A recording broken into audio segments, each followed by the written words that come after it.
Hello, welcome to the West Ham Way YouTube. Myself, Mark Carlaw, and the return of Riley Finch. Once again, We are previewing the Southampton game. Big game this weekend, mate. In terms of, not only is it a big game because let's be honest, it's winnable. It's one of them games that you're looking at and thinking this is an opportunity for the club, but also coming off the back of, I think it's now 6 wins out of the last 7 games in all competitions. So we seem to have turned a corner. One thing's in my mind as well is if you look at the fixtures coming up, we've got Liverpool away next week in midweek. All right, we've got Bournemouth after that at home, which again is a good opportunity for us, you'd think. And then it's followed by Man United away. So these sort of games, if we want to play catch up, which we have been, it's a must win for us again, isn't it? Wouldn't you say? Yeah, I mean, listen, I'm like Tyson Fury, mate. I keep retiring and coming back for these videos. So it's it's good to be back. But the fans are absolutely delighted, mate. But they're ecstatic. Yeah, I'm sure they are. I think Southampton's definitely a must-win for us. They're not on very good form. I think the way our squad is playing at the moment, you would think that we do seem like we've sort of gotten out of this rut, and all the star players are starting to shine again, like Paqueta and Skamaka especially, starting to get that little connection going. Again, whether Flynn Downs is going to be starting is questionable, but to be honest, Soucek has actually looked all right in the last couple of games. He doesn't worry me as much as he did in the past. And apart from a couple of injuries to our back four, we've got a pretty decent team out there. And Southampton, I think they've got the least amount of touches in the box per 90, something like 3 or 4 touches per 90 in the box from the other 14. I know we discussed that on a previous episode, but they don't pose much of a threat to me. It's not the days of Southampton when they had a Danny Ings and you thought, well, they might be able to sneak a quick goal.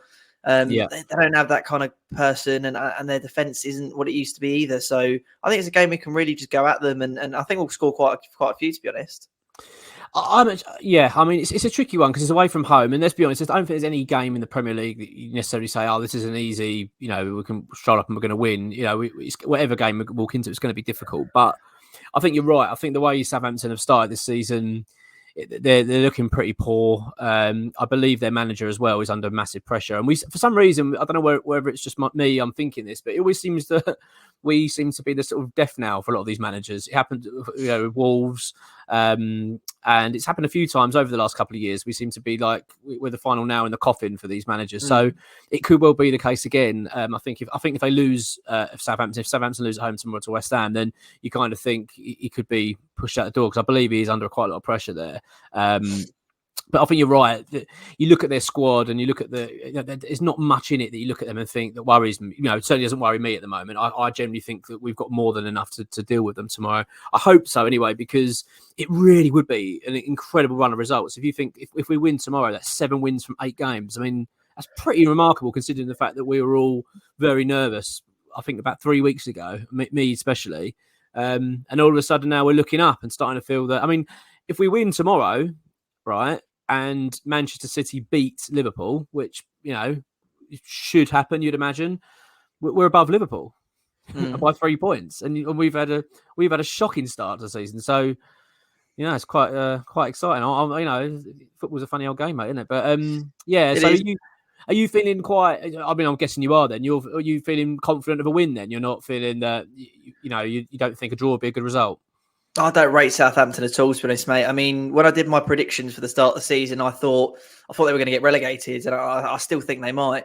There's no one really in that squad apart from James Ward-Prowse on a free kick.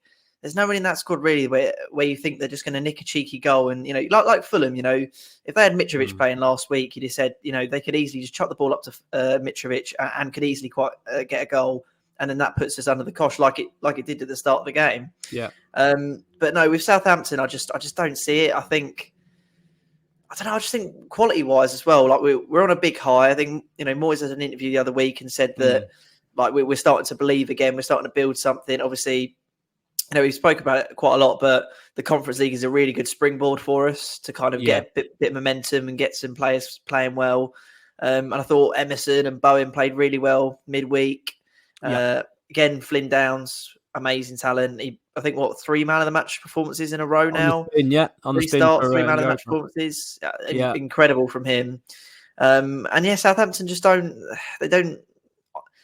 Moyes works really well under pressure. Is the thing, isn't it? Like you always think when Moyes is kind of under the cosh, when Moyes is rumored to be getting sacked or rumored to be past it or whatever, that's when he pulls out his best stuff. So I really wouldn't be surprised if we went on a really good run.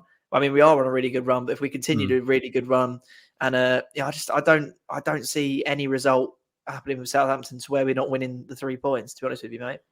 I really hope so, mate, because I think you're right. I mean, the run, as you say, we are on a very good run. We've turned it around, it feels like. And these are the kind of games that if we want to be, forget the run aside and forget the start of the season aside, if we want to be a top 6 side this season, and let's be honest, like it is very much up for grabs. I mean, I know it's still pretty early in the season, but Arsenal, Manchester City aside, possibly Tottenham as well, no one's really firing. Chelsea have maybe found a little bit of form now under Graham Potter. They're looking actually not too bad, but I've not been impressed with Manchester United at all.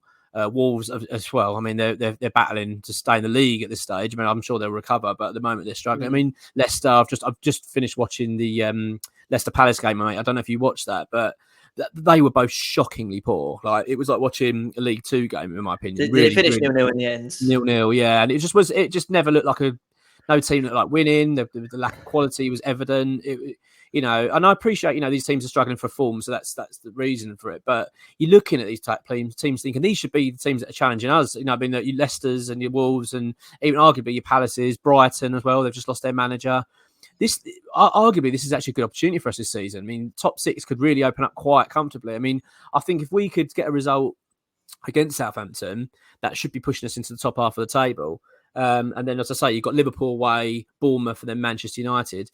If we could pull out, let's say, a result at Liverpool or at Man United, and then beat the likes of Southampton and Bournemouth, we could find ourselves in the top 6 fast.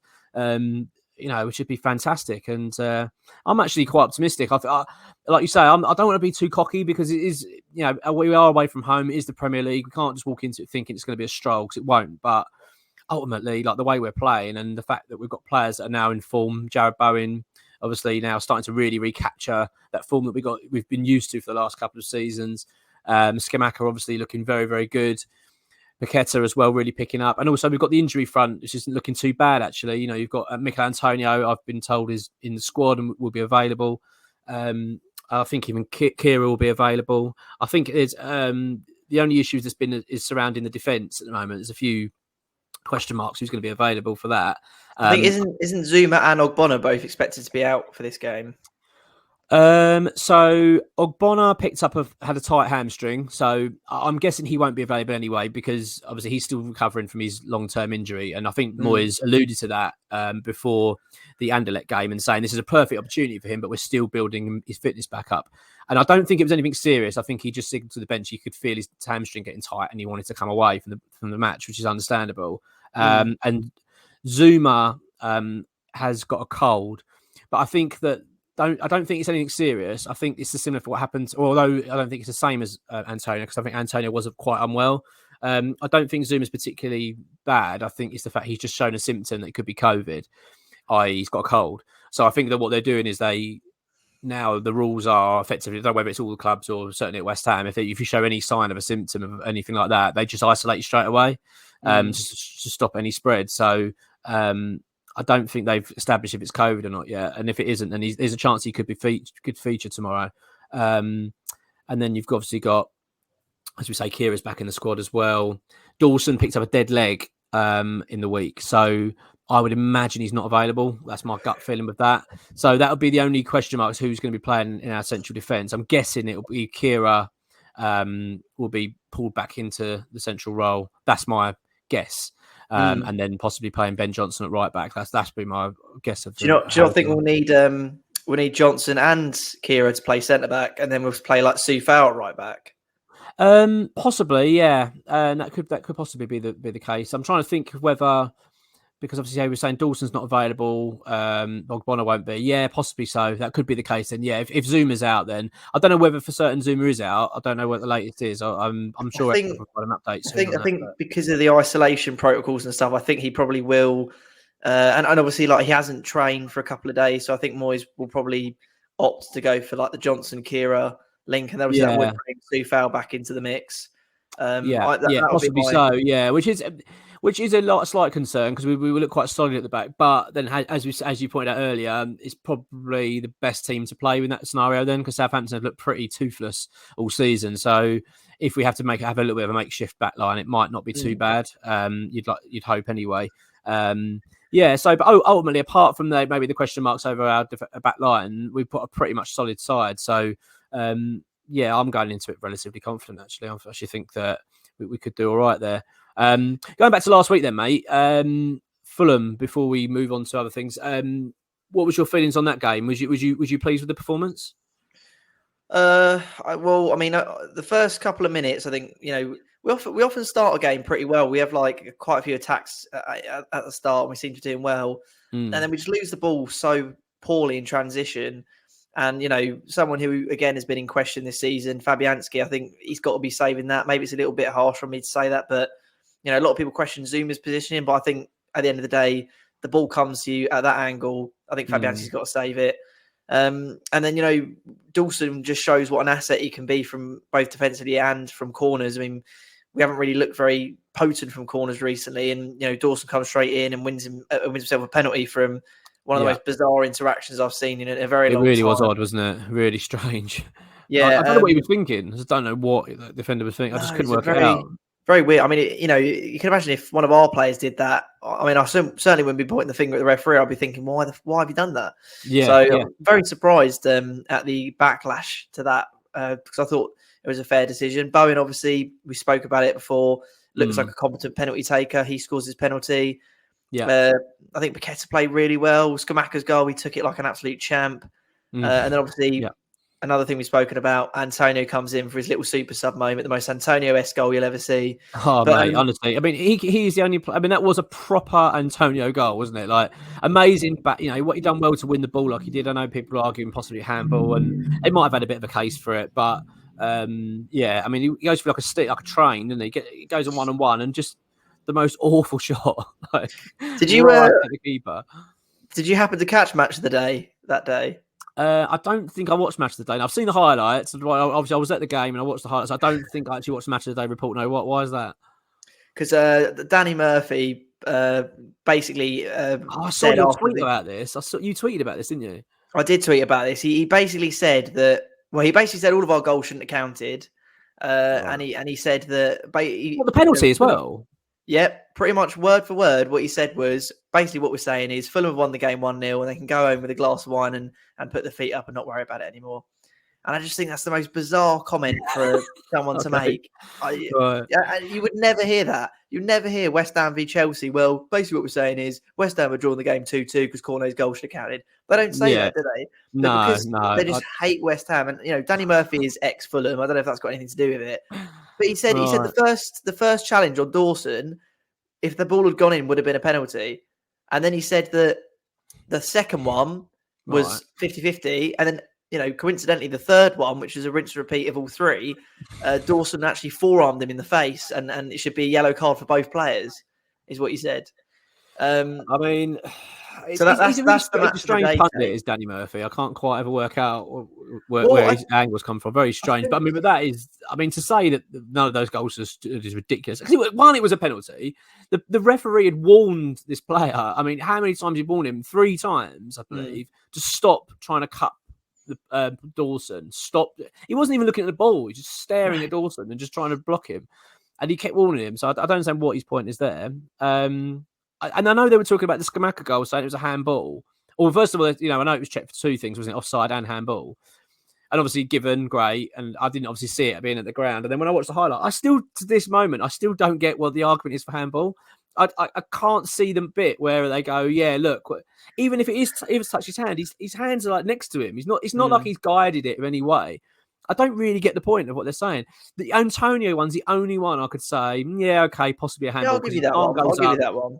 That's the only one you could possibly. I mean, we if we look at our goal against was it Nottingham Forest where it got balled out for? No, that was a foul, wasn't it? We've had goals before though last season where we've had. Are you talking about the one against Sheffield United, the Snodgrass one? Yeah, that's it. Yeah. And it's hit the end on the way through, and then they've ruled it out. So it's quite similar to that. So I was quite surprised when I saw the replay back. I thought, oh yeah, I'm surprised they didn't give that because it did look like his hand was up and it's hit it. That's the only one But to say that they all should have stood is ridiculous. Yeah. I mean, he's Anyway. on Match of the Day 2 for a reason, mate. Let's be honest. Like, Yeah, you can't exactly. make Yeah. it in the prime time one.